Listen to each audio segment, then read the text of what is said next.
Tell us more what transpired on that particular Sunday night when Beauty Macleod was shot. Yeah, actually, Beauty is a very gentle tennis player and is a very loving, caring mother. Everybody knows Beauty for who she is. She has passion for the game. She wants the best for this nation as a tennis family. On that eventful day, Beauty was just coming from the lobby towards the car lot to meet with her friend who was intending taking her to the shopping mall late in the evening. And on her way, she had altercation with a mobile policeman right inside the premises of the Emperor guest house where she lodged with her daughter.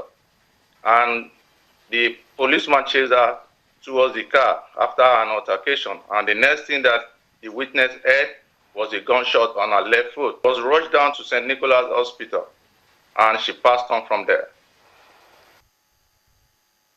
So trying to understand what really went wrong before the death of Beauty Macleod, a national tennis player. She's giving all her best to her country, played tennis for over a decade. Also, she has a daughter who is just 12, Angel Macleod. She's a junior champion. On Sunday, she lost her life. She was shot by a policeman, and the Nigeria Tennis Federation, they are mourning. They said they don't like this, and that justice must be done. They want prosecution of the killer cop. Let's get the side of the Nigerian police being joined now live on the program. Fatah Osheni is the Lagos State Commissioner of Police. Good to have you around, CP. Good evening. Is this salute or handshake? Good to have you around. Thank you. I'm sure you don't like to come out to talk about things as this, but sports people are trying to understand. At what level will an altercation between a female and a policeman get to the point where the policeman will pull his trigger? It shouldn't got into any level for any policeman to get provoked up to using his arms carelessly. It is unacceptable. So tell me, what story what was the updates given to you as regards the death of Beauty Macleod? What really happened? Very sad incident, an unfortunate one. And of course, the Nigeria Police, the Lagos State Police Command, sympathize with the family of the deceased.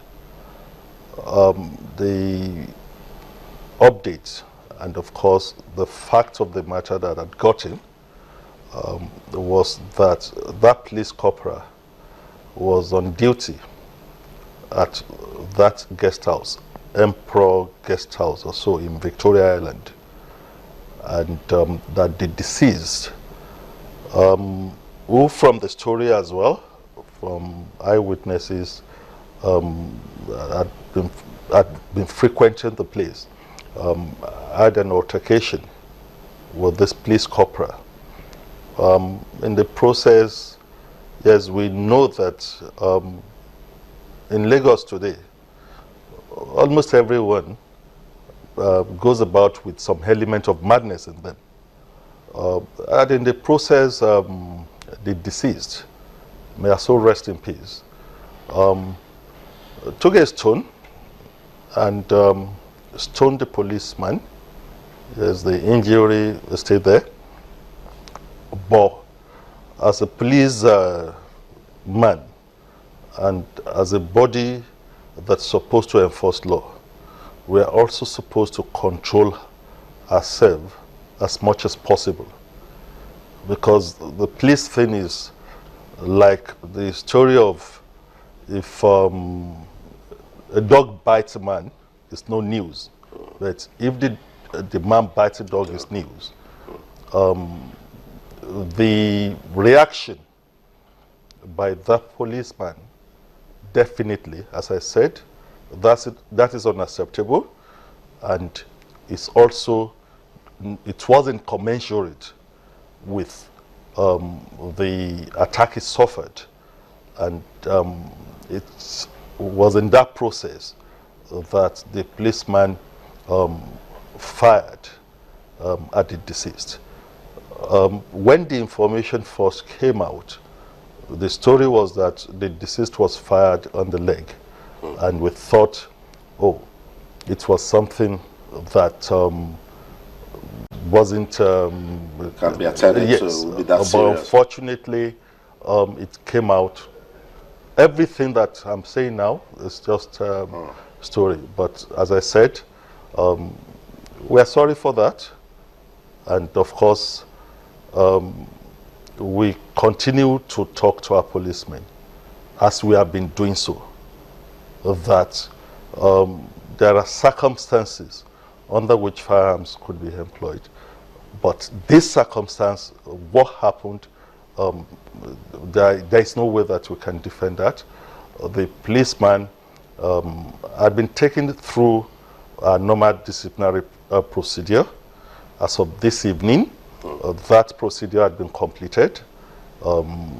It's been dismissed, and the law will take its course. We will charge to court for murder.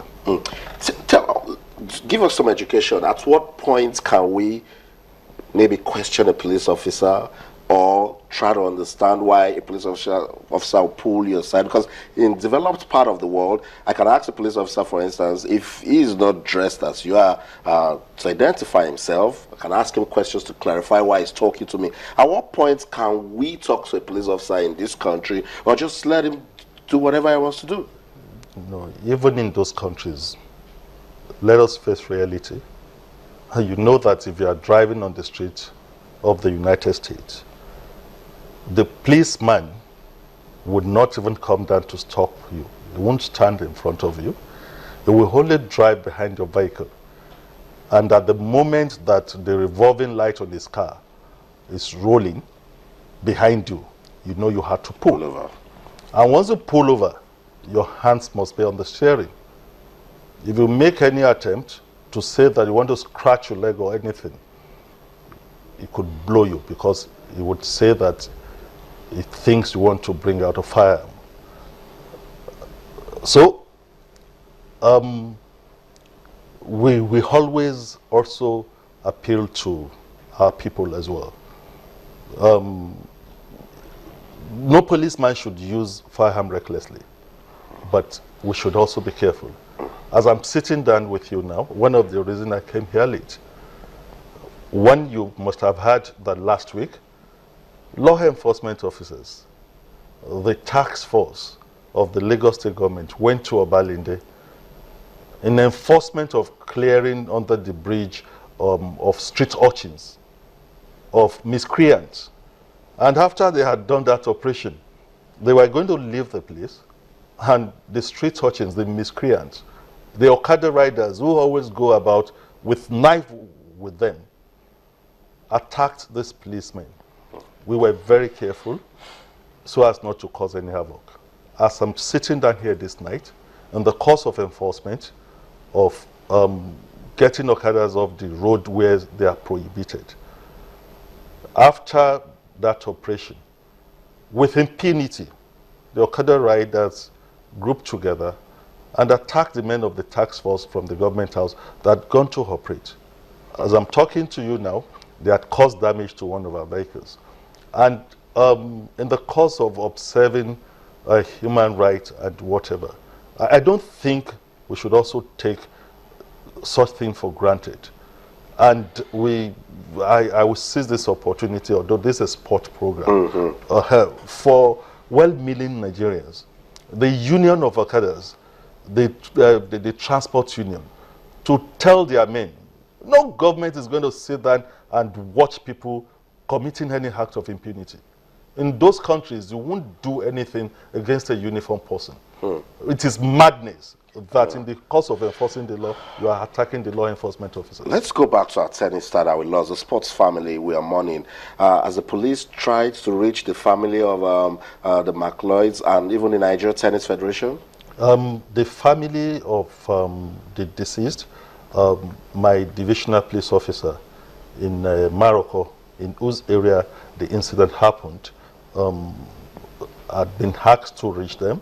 As of the time I left the office now, I've not been briefed yet, but I personally would be meeting the family So talk to us about the corporal. You only mentioned disciplinary measures. The Nigeria Tennis Federation, they're saying that they want prosecution, that he must go to court, he will be charged. What's the next process? What's happening with him? No, certainly we will call the media. Everybody will see him being charged to court. Definitely it will not pass Friday. We just want to tidy up the process, as I said, as of this evening. That the normal disciplinary procedure of the police had been completed. We just get the legal unit to get him to court tomorrow. If that is not done tomorrow, unfailingly on Friday, we will appear in court for murder.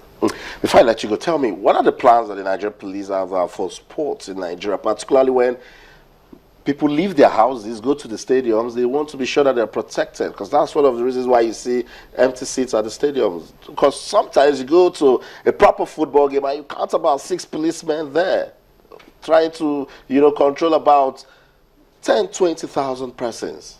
That is what we're saying. We talk from different parts of our mouth in this country. We are saying that we don't want to militarize what otherwise should be fun. We are saying we don't want. That's what we're saying. Yes, security is important, but in most cases, what you're talking that you'll see 6 policemen in the stadium or whatever. There are some other police operatives that are not in uniform, because we don't want a uniform to dominate a stadium where they are playing football. In some other countries, you won't probably see that. So the fact that you don't see uniformed policemen does not mean that the security is not provided at the stadium. At every stadium where matches are played, we've been securing them properly. I must thank you, CP, for making our time to come around. And all the best as you try to safeguard life and property. Fatai Osheni is Lagos State Commissioner for Police, and we're trying to, balance everything happening as regards the death of Beauty Macleod, a national tennis player who was shot dead on Sunday by a police officer. We'll go on a quick break and I'll come back. We'll talk some more sports. Don't go anywhere.